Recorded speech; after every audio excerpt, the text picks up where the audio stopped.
एक बार फिर से मैं आपका स्वागत करता हूं हमारे अबंडेंट लाइफ टेलीविजन प्रोग्राम में। दोस्तों, मुझे भरोसा है कि मेरे संदेश आपके लिए आशीष हैं। मैं आपके प्रत्युत्तर सुनना चाहता हूं। साथ ही इस प्रोग्राम के लिए आपके सुझाव भी कृपया मेरा ईमेल एड्रेस नोट कीजिए और साथ ही व्हाट्सएप नंबर भी। कृपया मुझे अपने फीडबैक दीजिए और साथ ही मुझे अपने प्रार्थना निवेदन भेजिए। मेरी एक बहुत ही अच्छी प्रेयर टीम है जो हमेशा प्रार्थना करती है। हम आपके लिए प्रार्थना करेंगे और हमारे प्रभु यीशु मसीह आपको बहुत आयत से आशीष दे। आज के मेरे संदेश का शीर्षक है जीवन के युद्धों में तरोताजा होना। मैं आपके लिए पढ़ रहा हूँ भजन 69 वचन 32। नम्र लोग इसे देखकर आनंदित होंगे, हे परमेश्वर के खोजियों तुम्हारा मन हरा हो जाए। यहाँ दो शब्द हैं। हम लोग जो यहोवा परमेश्वर को खोजते हैं, हमारा मन हरा हो जाएगा, मतलब जीवन के युद्धों में हमारा हृदय तरोताजा होगा, हमारा मन नया बनाया जाएगा। प्यारे दोस्तों, हम सब लोगों के लिए जीवन तो बहुत ही मुश्किल हो गया है, चाहे हम जो भी हो, जहाँ भी रहते हैं। और हमारे मसीह जीवन में ऐसे बहुत से मसीही युद्ध हैं, और जैसे उन युद्धों में हम लड़ते हैं तो हम तो निराश होते हैं, थक जाते हैं, अपनी दिलचस्पी खो देते हैं। ऐसे समय में हमें क्या चाहिए कि हमारा हृदय तरोताज़ा हो जाए, कि हमारे हृदय नए बन जाएं। अब भजन संहिता 69 ये तो दाऊद का भजन है। राजा दाऊद भी बहुत से युद्धों में से होकर गया। मैं आपको ये सब बताऊंगा। जैसे वो जीवन के युद्धों में से होकर गया, वो तो अद्भुत रीति से नया बनाया गया, तरोताज़ा हुआ, नया जीवन पाया कि युद्धों का सामना करे। कैसे? क्योंकि उसने परमेश्वर को खोजा। ये वचन कहता है जो उसे खोजते हैं वो अपने मन में तरोताज़ा हो जाते हैं। इस संदेश में मैं आपको बताऊंगा कि राजा दाऊद तो बहुत से युद्धों में से होकर गया और कैसे उसने परमेश्वर को खोजा और अपने हृदय को तरोताज़ा किया, नए जीवन से, नए बल से, नए जोश से, प्रोत्साहन से, और यहाँ तक कि उन जीवन के युद्धों में वो तो विजयी हो गया। आइए इस भजन का हम अपने युद्धों में उपयोग करते हैं और अंत में मैं आपको बताऊंगा कि कैसे परमेश्वर को खोजें और जयवंत हो जाएं जीवन के इन युद्धों में अपने हृदय में तरोताज़ा होने के द्वारा। जैसे हम भजन 69 पढ़ते हैं तो हम पाते हैं कि दाऊद बहुत से युद्धों से होकर गया। नंबर 1, दाऊद तो समस्याओं के युद्धों से होकर जा रहा था। वचन 1 पढ़ते हैं भजन संहिता 69 से, हे परमेश्वर मेरा उद्धार कर, मैं जल में डूबा जाता हूँ। अब ये जल यानी असल में जल नहीं है, लेकिन ये तो समस्याएं हैं युद्धों में और दाऊद के जीवन में समस्याएं। वो बड़ा राजा था, लेकिन यहाँ पर तस्वीर क्या थी? वो तो भाग रहा था। वो शाऊल से भाग रहा था या अपने बेटे अबशालोम से, और यहाँ तक कि शाऊल की सेना भी उसे पकड़ना चाहती थी। तो वो बहुत सी समस्याओं का सामना कर रहा था। तो दाऊद ने कैसे अपनी समस्याओं के ऊपर विजय पाई? दोस्तों, उसने परमेश्वर को खोजा और इसलिए उसका हृदय तरोताज़ा हो गया, और हृदय के इस तरह तरोताज़ा होने के द्वारा दाऊद अपनी सभी समस्याओं पर विजयी हो गया। खैर, हमारे मसीह जीवन में बताने की ज़रूरत नहीं कि हम कौन सी समस्याओं का सामना करते हैं। हम हर तरह की समस्याओं का सामना करते हैं। व्यक्तिगत समस्याएं, पाप की समस्या, दुष्टात्माओं की समस्याएं, वैवाहिक जीवन में समस्या, परिवार में समस्या, चर्च में समस्या, आर्थिक समस्याएं, सेहत की समस्याएं, भावनात्मक समस्याएं, आप जो भी नाम लीजिए, हम उन सब से होकर जाते हैं। कैसे इन युद्धों में जयवंत हो? इसके लिए पहली ज़रूरत ये है कि हमारा मन तरोताज़ा हो जाए।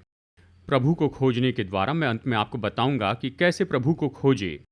हर एक दिन जैसे हम खोजते हैं, हमारे प्रभु यीशु को प्रतिदिन खोजते हैं, तो दोस्तों हमारा हृदय तरोताज़ा हो जाता है और फिर एक तरफ हम अपनी समस्याओं को हल कर पाएंगे और अगर हमारी समस्याएं हल भी नहीं होती है तो भी हमें बल होगा कि उनका सामना करें और उसे सहते जाए। दूसरी बात, दाऊद वो अपने जीवन में लड़ते जा रहा था और वो तो धंसते जा रहा था। वचन 2 में हम पढ़ते हैं, मैं बड़े दलदल में धंसा जाता हूँ और मेरे पैर कहीं नहीं रुकते। मैं गहरे जल में आ गया और धारा में डूबा जाता हूँ। यानी देखिए, जैसे वो इनसे जा रहा था, दाऊद का जीवन तो गहराई में धंसता जा रहा था। भावनात्मक रूप में दबा जा रहा था। शारीरिक रूप में वो जहाँ पर रहता था, उन गुफाओं में जो वो खाता था और उसे जो मिलता था, आप सोच सकते हैं किस तरह की गुफाएं थी। अंधकार से भरी हुई गुफाएं, शायद चमगादड़ या फिर किसी तरह के सांप रहते होंगे। उसका जीवन डूबते जा रहा था। और फिर राजा दाऊद कहता है, मैं बड़े दलदल में धंसता जाता हूँ, लेकिन मेरा हृदय तरोताज़ा होता है क्योंकि मैंने परमेश्वर को खोजा है। दोस्तों, मसीही जीवन में कई बार हम इस तरह धंसते चले जाते हैं। किसी तरह से हम किसी गड्ढे या दलदल से बाहर निकलना चाहते हैं, ऐसे गहरे जिसमें हम डूबते जा रहे थे। जितनी कोशिश करें उतना उसमें धंसते चले जाते हैं। चाहे यह आर्थिक समस्या हो, चाहे संबंधों के बीच की समस्या हो, विवाह में या व्यक्तिगत हो, या फिर किसी बुरी लत से बाहर आना, जो भी हो, शरीर की अभिलाषाएं। देखिए, ऐसे क्षेत्र होते हैं मसीह जीवन में जो कि डूबते दिखाई देते हैं। चाहे हम कितनी भी कोशिश क्यों न कर ले, हम उससे बाहर नहीं निकल पाते हैं, लेकिन इसके बजाय और गहराई में धंसते जाते हैं।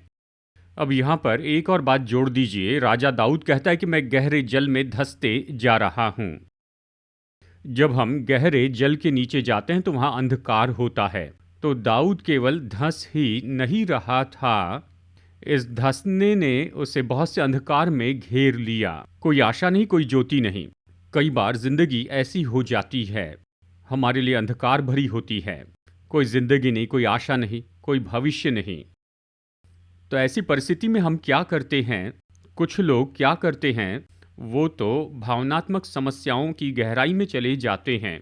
साइकोलॉजिकल समस्याएं, साइकेट्रिक समस्याएं, और वो इस तरह से सारी निराशा में चले जाते हैं और वहाँ अंधकार होता है। वो उससे बाहर नहीं आ पाते हैं। यहाँ तक कि हम गहराई में डूबने के पहले हमें वैसे ही करना चाहिए जैसे राजा दाऊद हमसे कहता है। परमेश्वर को खोजें तो आपका मन नया होगा, आपका हृदय तरोताज़ा होगा, और इसके बजाय कि गहराई में धंसते जाएं, हम पानी से बाहर आने लगेंगे। चाहे वो जो भी गड्ढा हो, चाहे जो भी दलदल हो, और चाहे वो गहरा जल कुछ भी क्यों ना हो।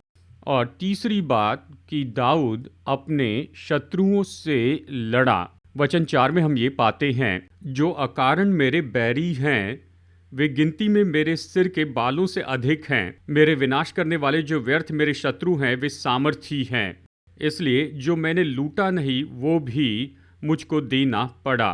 कहता है, दाऊद के शत्रु उसके पीछे पड़े हुए थे। जैसे अभी मैंने आपको बताया, राजा शाऊल, अबशालोम और सेना।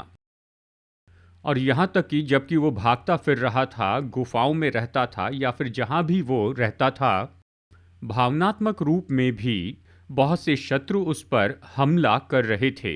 दुष्टात्माओं की ताकतें उस पर हमला कर रही थी। लेकिन जबकि इन सब में जब वो सारे शत्रुओं से इस तरह घिर चुका था, वो हिम्मत नहीं हारा, क्योंकि उसने प्रभु में अपने हृदय को नया बनाया था, क्योंकि उसने परमेश्वर को खोजा था।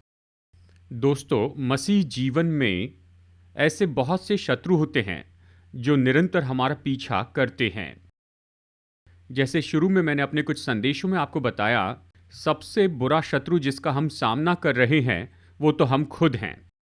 हम खुद अपने सबसे बुरे शत्रु हैं। जो गलत निर्णय हम लेते हैं, गलत मार्गों में हम जाते हैं, और जो गलत काम हम करते हैं प्रभु वचन के विरुद्ध में, तो हम अपने ही शत्रु हो जाते हैं। और हम खुद के ऊपर लेकर आते हैं ऐसे बहुत से दुख, दर्द और परेशानियों को। केवल हम पर ही नहीं, हमारे अपने मूर्खता के कामों के द्वारा या गलत निर्णयों द्वारा हम दुख और परेशानी लाते हैं अपने पति या पत्नी के जीवन में, बच्चों में, परिवार में, भाइयों और बहनों में, और यहाँ तक कि चर्च में हमारे विश्वासियों में। और हम हमेशा, जैसे कि वचन कहता है, जैसे प्रेरित पौलुस कहता है इफिसियों अध्याय 6 में, हमारा मल्ल युद्ध तो लहू और मांस से नहीं पर दुष्टात्माओं की शक्तियों से है, प्रधानताओं और अधिकारियों से हैं। दुष्टता की ताकतें जो हमेशा वहाँ होती हैं कि हमें नीचे खींचे, हमें चोट पहुंचाए, कि हमारा परिवार और विवाह नाश करे, हमारा आत्मिक जीवन, यहाँ तक कि हमारा उद्धार, हमारा चर्च, हमारी सेवकाई। हमें कितना सावधान रहना चाहिए। जब शत्रु हमला करता है वो सामर्थ्य है, लेकिन जब तक हम अपने हृदय में नए और तरोताज़ा नहीं हो जाते, हम उन दुष्ट की शक्तियों को हरा नहीं सकते हैं। जैसे दाऊद तरोताज़ा किया गया, जैसे वो इन शत्रुओं का सामना कर रहा था, उसने परमेश्वर को खोजा। चौथी बात है, दाऊद तो निंदा के इस युद्ध में से होकर जा रहा था। वचन 7 सुनिए, तेरे ही कारण मेरी निंदा हुई है और मेरा मुंह लज्जा से ढपा है। निंदा और लज्जा। अब गौर से सुनिए, यहाँ पर दाऊद जो कहता है वो बहुत ही दिलचस्प है। तेरे ही कारण, यहोवा मेरे परमेश्वर, तेरे ही कारण मैं निंदा में से होकर जा रहा हूँ, लज्जा से होकर जा रहा हूँ। इसे हम कैसे समझते हैं? अवश्य ही वो इस्राएल के ऊपर परमेश्वर की ओर से राजा था। दाऊद परमेश्वर के उद्देश्यों को पूरा कर रहा था। दाऊद इस्राएली लोगों को आशीष दे रहा था। दाऊद परमेश्वर की इच्छा को पूरी कर रहा था। लेकिन क्या हुआ? हालांकि वो अपने पूरे हृदय से परमेश्वर की सेवा कर रहा था, क्योंकि वो परमेश्वर के लिए खड़ा था, तो निंदा उसके जीवन में आ गई। बहुत सी शर्मिंदगी उसके जीवन में आ गई। ये तो बात अद्भुत है। वो तो इस्राएल का राजा था, उसका आदर किया गया, उसका सम्मान किया गया, और फिर अचानक ही उसे यहाँ वहाँ भागना पड़ा और इतनी ज़्यादा निंदा हुई, इतनी ज़्यादा लज्जा। एक राजा के रूप में इन सब का उसने सामना किया, बस इसलिए क्योंकि वो प्रभु की सेवा करता था। और दाऊद कैसे इस लज्जा पर यहाँ जयवंत हुआ? वचन 32 में वो कहता है, मैंने परमेश्वर को खोजा और मेरा मन हरा भरा हो गया। दाऊद ने परमेश्वर को खोजा, और यहाँ तक कि उस निंदा में भी, उस लज्जा में, दाऊद का हृदय तो इतना तरोताज़ा हो गया, नया हो गया, और वो तो अपनी निंदा में नहीं डूबा, लेकिन वो उस पर जयवंत हो गया, और आखिरकार उस राज्य में वो वापस आ गया और इस्राएल का राजा बन गया। दोस्तों, मसीह जीवन में, जानते हैं, हम अपने जीवन में हर तरह की निंदा का सामना करते हैं। पहली बात यह है क्योंकि हम अपने उद्धारकर्ता प्रभु यीशु की सेवा करते हैं। संसार हमारी निंदा करेगा, वो तो हमें लज्जित करेगा। संसार हमारा अपमान करेगा, संसार हमें चोट पहुंचाएगा। और कई बार हमारे अपने ही परिवार में बहुत से लोग हमारा अपमान करेंगे। और जैसे कि यहाँ पर दाऊद ये कहता है कि हालांकि मैंने कुछ गलत तो नहीं किया है, बस यही है, हमारे परिवार में, हमारे संबंधों में कई बार लोग हम पर दोष लगाते हैं, वो हम पर उंगली उठाते हैं, और फिर वो हमारी निंदा करते हैं, हमें लज्जित करते हैं। ये तो बहुत विनाशकारी है। किसी तरह से मनुष्य शारीरिक बुरे व्यवहार को सह लेते हैं, लेकिन मनुष्य तो लज्जा को इतनी आसानी से नहीं लेते हैं। जैसे हम देखते हैं कि निंदा और लज्जा के कारण बहुत से लोग अपनी ज़िंदगी बर्बाद करते हैं, यहाँ तक कि आत्महत्या करते हैं। दोस्तों, अगर आप किसी तरह से लज्जित हुए हैं, किसी तरह से आपका अपमान हुआ है, अगर किसी तरह से आपकी निंदा हुई है, यहाँ तक कि अपने परिवार में, या प्रभु के कारण, या अपने मित्र और रिश्तेदारों के कारण, आपके दफ्तरों में, या आपके स्कूल या कॉलेज में, या जहाँ भी हो, कभी हिम्मत मत हारिए। लोग हमारी निंदा करेंगे, वो हमें चोट पहुँचाएंगे, लोग हम पर झूठे आरोप लगाएंगे, तो इस बात को समझ लीजिए कि हमें बस यही तो करना चाहिए। ऐसी परिस्थिति में आपको परमेश्वर को खोजना है, जैसे दाऊद ने खोजा था। जब हम प्रभु को खोजते हैं तो क्या होता है, परमेश्वर की सामर्थ हमारे हृदय में आती है। यीशु के क्रूस की सामर्थ, पुनरुत्थान की सामर्थ, पवित्र आत्मा की सामर्थ हमारे हृदय को बल देती है कि उस लज्जा का सामना करें, उस निंदा का सामना करें, उस चोट का, और फिर वही सामर्थ, वो अनुग्रह हमारे हृदय को इस तरह से तरोताज़ा करेगा। एक तरफ तो हम शर्मिंदगी का सामना करेंगे और दूसरी ओर हम तो विजयी हो जाएंगे कि अपने जीवन में आगे बढ़ते जाएं। पांचवी बात, दाऊद तो मन की उदासी के साथ भी लड़ता रहा। भजन 69 वचन 20, मेरा हृदय नामधराई के कारण फट गया और मैं बहुत उदास हूं। ये बयान करने वाले शब्द हैं। नामधराई, अपमान, समस्याएं, धंसते जाना, अंधकार, वो सारे युद्ध जिनका दाऊद सामना कर रहा था, उससे उसका दिल टूट गया और इसी के साथ इसने दाऊद के दिल को बोझ से भर दिया। दो महत्वपूर्ण शब्द यहां पर हैं, टूटा दिल और बोझ से भरा दिल। मसीह जीवन में ये कभी न कभी तो निश्चय ही आएंगे। कई बार हमारा दिल टूट जाता है जब सुंदर मसीह विवाह अच्छे से चलता है। विवाह में विश्वासघात करना, चाहिए पति की ओर से हो या पत्नी की ओर से हो, ये दिल तोड़ देता है। उनका सामना करना आसान नहीं होता है।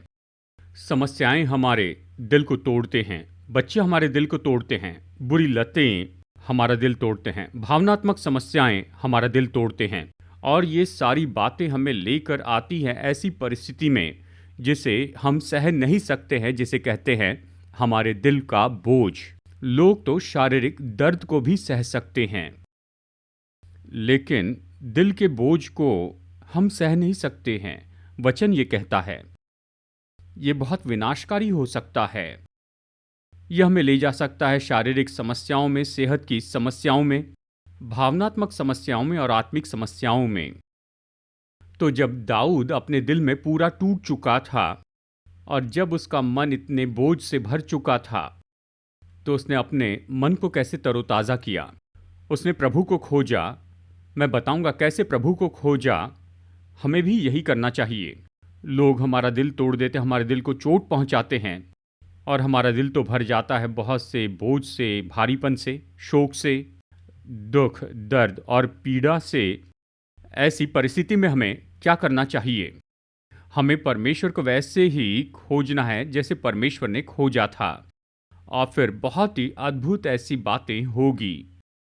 हमारा हृदय तो ऐसे जीने लगता है उन स्रोतों के द्वारा जो हम यहोवा परमेश्वर से पाते हैं, कि अपने हृदय को नया बनाएं और हम तरोताज़ा हो जाएं, ताकि दिल के हर एक टूटेपन और हर एक भारीपन के ऊपर विजयी हो जाएं। तब विजयी रूप में हम आगे बढ़ते जाएंगे हमारे जीवन में। अब दाऊद ने जैसे परमेश्वर को खोजा, उसके बारे में अलग अलग मार्गों को देखते हैं। नंबर 1, दाऊद ने परमेश्वर की उपस्थिति को खोजा। भजन 63 वचन 1, हे परमेश्वर, तू मेरा परमेश्वर है, मैं तुझे यत्न से ढूंढूंगा। सूखी और निर्जल ऊसर भूमि पर मेरा मन तेरा प्यासा है, मेरा शरीर तेरा अति अभिलाषी है, यानी जहाँ पानी नहीं है। और फिर वचन 2 में दाऊद कहता है कि तेरी सामर्थ और महिमा को देखूं। दो बातें हैं, परमेश्वर की सामर्थ और परमेश्वर की महिमा। परमेश्वर की महिमा तो परमेश्वर की उपस्थिति है। बस यही दाऊद ने अपने परमेश्वर की उपस्थिति को खोजा। उसने ये कब किया? बिल्कुल भोर के समय में। जैसे वो परमेश्वर की उपस्थिति को खोजता गया, परमेश्वर की उपस्थिति ने उसके दिल को भर दिया और उसे तरोताज़ा किया। परमेश्वर की उपस्थिति ने दाऊद के हृदय को बिल्कुल तरोताज़ा कर दिया। हमें भी यही करना है। सुबह भोर के समय परिवार के रूप में, दंपति के रूप में, चर्च के रूप में प्रार्थना करें। प्रभु की उपस्थिति में समय बिताइए। सुबह सुबह के समय में जब हम प्रभु की उपस्थिति में प्रार्थना और आराधना में समय बिताते हैं, धन्यवाद देते हैं, वो उपस्थिति हमारे दिल को छू लेगी, वो उपस्थिति हमारे दिल को भर देगी कि हमारे हृदय को तरोताज़ा करें जीवन के इन सारे युद्धों में। दूसरी बात, दाऊद ने परमेश्वर की सामर्थ को खोजा। भजन संहिता 105 वचन 4, यहोवा और उसकी सामर्थ को खोजो, उसके दर्शन के लगातार खोजी बने रहो। दाऊद ने परमेश्वर के बल को खोजा। जैसे उसने परमेश्वर के बल को खोजा तो परमेश्वर का बल उसके हृदय में आया कि उसको बल दे और उसे तरोताज़ा बनाए। हमें यही तो करना है हर एक प्रार्थना में, हर एक आराधना में। जैसे हम प्रभु वचन पर मनन करते हैं, परमेश्वर यहोवा पर अपने मन में मनन करें और ये प्रार्थना कीजिए, प्रभु मुझे अपना बल दीजिए, प्रभु मुझे अपना बल दीजिए, प्रभु मेरे हृदय को अपनी सामर्थ से बल दीजिए। बस यही। तो परमेश्वर को उसके बल के लिए खोजना, जितना ज़्यादा हम इसे करेंगे हमारा हृदय बल पाएगा और उस बल के द्वारा हमारा हृदय तरोताज़ा हो जाएगा। अब दाऊद ने तीसरा काम किया। दाऊद ने परमेश्वर की आज्ञाओं को खोजा। भजन संहिता 119 वचन 45, और मैं चौड़े स्थानों में चला फिरा करूंगा क्योंकि मैंने तेरे उपदेशों की सुधि रखी है। उपदेशों का अर्थ है परमेश्वर की आज्ञाएं, यही अर्थ है। दाऊद ने हमेशा परमेश्वर की आज्ञाओं को पूरा किया था दो तरह से। आज्ञाएं जिसने दाऊद को गलत करने के लिए मना किया था, दाऊद उसमें बना रहा, हालांकि एक या दो बार वो उसमें चूक गया। दूसरी बात, दाऊद परमेश्वर की उन आज्ञाओं में बना रहा जिसने उसे कुछ करने के लिए कहा था, और उन बातों को मानने के कारण ही वो अपने हृदय में बल प्राप्त करते चला गया। हम भी ऐसा ही करते हैं। जीवन के युद्धों में हम सबसे उत्तम काम यही कर सकते हैं कि वचन का पालन करें, यीशु की आज्ञाओं को पूरी करें। बाइबल में जो आज्ञाएं हैं उन्हें पूरी कीजिए।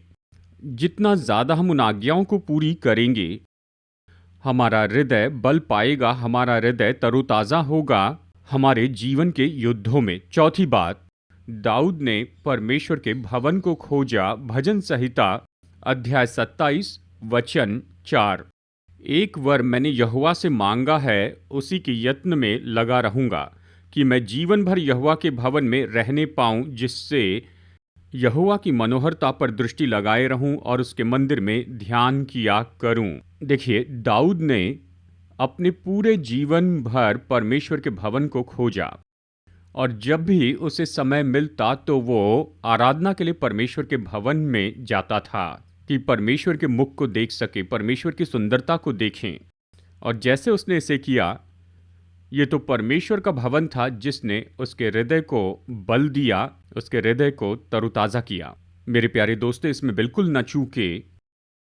हमेशा अपने लोकल चर्च को खोजिए, उसकी सारी आराधना सभा में रहिए, सभी प्रार्थना सभाओं में उपस्थित रहें और अपने लोकल चर्च की सेवा में मदद कीजिए। जब आप ऐसा करेंगे तो निश्चय बहुत महान काम होगा। परमेश्वर के भवन में आप परमेश्वर की उपस्थिति पाएंगे। जब आप परमेश्वर के भवन में होंगे तो वो परमेश्वर की उपस्थिति तरोताज़ा करेगी, हमारे मन को बल देकर इसे नया बनाएगी। पांचवी बात, हमें अपनी पूरी आत्मा से परमेश्वर को खोजना है। विलाप गीत अध्याय 3 वचन 25, जो यहोवा की बाट जोहते हैं और उसके पास जाते हैं, उनके लिए यहोवा भला है। यहां पर शब्द आया है आत्मा। हमें अपनी आत्मा से परमेश्वर को खोजना है। दूसरे शब्दों में, हमें अपने आत्मिक जीवन से परमेश्वर को खोजना है। प्रभु को खोजने के लिए हमारे पास बहुत ही सुंदर, उत्तम और मजबूत आत्मिक जीवन होना चाहिए। केवल नामधारी होने से हम प्रभु को नहीं पाएंगे। ये तो केवल उत्तम और गहरी आत्मिकता है जो आत्मा में बढ़ती है, और यही तो परमेश्वर को पाती है। इसलिए जैसे हम जीवन के इन युद्धों में से होकर जाते हैं, आइए हम आत्मिक रीति से और ज़्यादा बढ़ते जाएं। आत्मिकता में बढ़ने का मतलब क्या होता है? 3 बातें। प्रभु से प्रेम करें, प्रभु के पीछे चलें और प्रभु की सेवा करें। ये आपको सुंदर आत्मिकता देगी और यही तो तरोताज़ा करेगी। हमारे हृदय को, मन को नया बनाएगी कि जीवन के युद्धों में हम विजयी हो जाएं। प्रार्थना करते हैं। अनुग्रहकारी परमेश्वर स्वर्गीय पिता, इस समय आपके वचन के लिए धन्यवाद देते हैं। दाऊद के जीवन के लिए धन्यवाद, जो बहुत से युद्धों में से तो होकर गया, फिर भी वो अपने हृदय में इतना तरोताज़ा हुआ कि जीवन के सभी युद्धों पर जयवंत हो जाए। जैसे कि हमने आपका वचन सुना है प्रभु हमारे जीवन के युद्धों में मदद कीजिए कि हम आपकी उपस्थिति ढूंढें और आपकी सामर्थ्य और बल को खोजें और आपकी आज्ञाओं को मानें और आपके भवन को खोजें, हमारा लोकल चर्च, और आपको आत्मिक रीति से खोजते जाएं। जैसे हम इसे करते हैं, हे स्वर्गीय पिता, आपके पुत्र यीशु के द्वारा, क्रूस की सामर्थ और पुनरुत्थान की सामर्थ के द्वारा हमारे हृदय को बल दीजिए, हमारे मनों को तरोताज़ा कीजिए। आपके लोगों के लिए प्रार्थना करता हूँ, इस समय इन्हें छू लीजिए, इनके हृदय को छू लीजिए, इन्हें तरोताज़ा कीजिए, नया बनाइए, इन्हें बल दीजिए। जैसे ये युद्धों का सामना करते हैं, प्रभु जी आप अपने अनुग्रह से इन्हें महान विजय प्रदान कीजिए। हमारे उद्धारकर्ता प्रभु यीशु के नाम में प्रार्थना करते हैं, आमीन। हमारे उद्धारकर्ता प्रभु यीशु मसीह के नाम में आप सभी लोगों को अभिवादन। दोस्तों, कृपया कर आप इस वीडियो को देखिए जो हमारी सेवकाई के बारे में पूरा विवरण देता है। ये सेवकाई तो स्थापित की गई है हैदराबाद, भारत में, और हम 6 महान सेवकाइयों में जुड़े हैं। नंबर 1, मैं टीवी पर आता हूं और 5 भाषाओं में वचन का प्रचार करता हूं, इंग्लिश, हिंदी, तमिल, मलयालम और तेलुगु में। लाखों लोग इन संदेशों को सुन रहे हैं और वो उद्धार पा रहे हैं और विश्वासी अपने विश्वास में बल पा रहे हैं। और हमारी दूसरी सेवकाई है प्रचार की सेवकाई, जहां मैं बहुत सी जगहों पर जाता हूं, केवल भारत में ही नहीं लेकिन विदेशों में भी। और इस प्रचार की सेवकाई के द्वारा सभी चर्च के विश्वासी परमेश्वर के वचन के द्वारा बल पाते हैं। हमारी तीसरी सेवकाई तो पास्टर्स के लिए कॉन्फ्रेंस हैं। हर साल हम पास्टर्स के लिए 2 कॉन्फ्रेंस करते हैं। लगभग 130 पास्टर्स आते हैं, सभी अलग अलग प्रोटेस्टेंट चर्च से, और 4 दिनों तक हम उन्हें मसीह सेवकाई के अलग अलग दृष्टिकोण के बारे में ट्रेनिंग देते हैं। हम उनकी यात्रा का खर्च चुकाते हैं, रहने खाने की सुविधा देते हैं, हम उन्हें किताब भी देते हैं और साथ ही हम उन्हें नए कपड़े भी प्रदान करते हैं जैसे वो अपने घर लौटते हैं। और चौथी सेवकाई है एमोरी मिशन हॉस्पिटल, जिसके द्वारा हम अद्भुत सेवकाई कर रहे हैं। ऑर्थोपेडिक में, गायनेकोलॉजी और ऑब्स्टेट्रिक्स में बहुत से गरीबों की सेवा करते हैं। हर महीने हजारों गरीब ऐसे मरीज पा रहे हैं बहुत ही उत्तम मेडिकल सहायता इस एमोरी हॉस्पिटल द्वारा। नंबर 5, हमारे 3 अच्छे चर्च हैं जिनके द्वारा हम अच्छी सेवकाई कर रहे हैं और बहुत से लोग अपना जीवन प्रभु को दे रहे हैं। और इन चर्च में प्रभु का वचन प्रचार किया जाता है। ये इन्हें बल देता है और इनकी मदद करता है कि अपने आत्मिक जीवन में बढ़ते जाएं। और हर महीने हम कुछ गरीब परिवारों को ऐसे ही चुनकर उन्हें देते हैं चावल, दाल और दूसरे अनाज। कृपया हमारी सेवकाई के लिए प्रार्थना कीजिए। अगर आप चाहते हैं कि हमारा न्यूज़लेटर पाए जिसका नाम है सीड, तो कृपया अपना पता स्क्रीन पर दिए हुए व्हाट्सएप नंबर पर हमें भेजिए, तो मैं तुरंत ही आपको अपना न्यूज़लेटर भेजूंगा। अगर आप में से कोई हमें कुछ योगदान भेजना चाहता है या एक प्रोग्राम के लिए स्पॉन्सर होना चाहता है, कृपया हमारा QR कोड नोट कीजिए, इसे स्कैन कीजिए और आप हमें ऑनलाइन अपनी भेंट भेज सकते हैं। परमेश्वर आपका आशीष दे, जैसे आप बहुत ही महत्वपूर्ण और कार्यनीति से फलवंत सेवकाई में स्पॉन्सर बनते हैं।